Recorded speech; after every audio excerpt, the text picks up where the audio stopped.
আজকে দেখলাম শেখ হাসিনা শোক প্রকাশ করতেছে কালো পোশাক পরে, খুব ভালোই অভিনয় জানে। দুদিন আগে সে এসে যে কথাগুলো বলল যে বাঙালিরা সব ভুলে যায়, ছয় ঋতুর দেশ বাংলাদেশ সব ভুলে যায়, এবং আমাদের সকলকে রাজাকার বলল।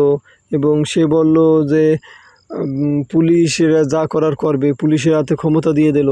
আর এখন সে আইসা আজকে সে বলতেছে যে খুবই কষ্ট, খুবই শ্রদ্ধা জানাইলো। কথা খুব সুন্দরভাবে গুছিয়ে বলতে পারে।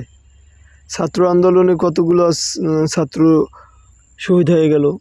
অত্যাচার করতে করতে বাংলাদেশটার স্বাধীনতা নষ্ট করে দিচ্ছে। আমিও গভীরভাবে শোক প্রকাশ করছি যারা শহীদ হয়েছেন, তাদের আত্মার মাগফিরাত কামনা করছি, এবং বাংলাদেশটা যাতে শান্তি ফিরে পায় সেই আশা করছি। সবাই প্রতিবাদ করেন যার যার স্থান থেকে যতটুকু পারেন।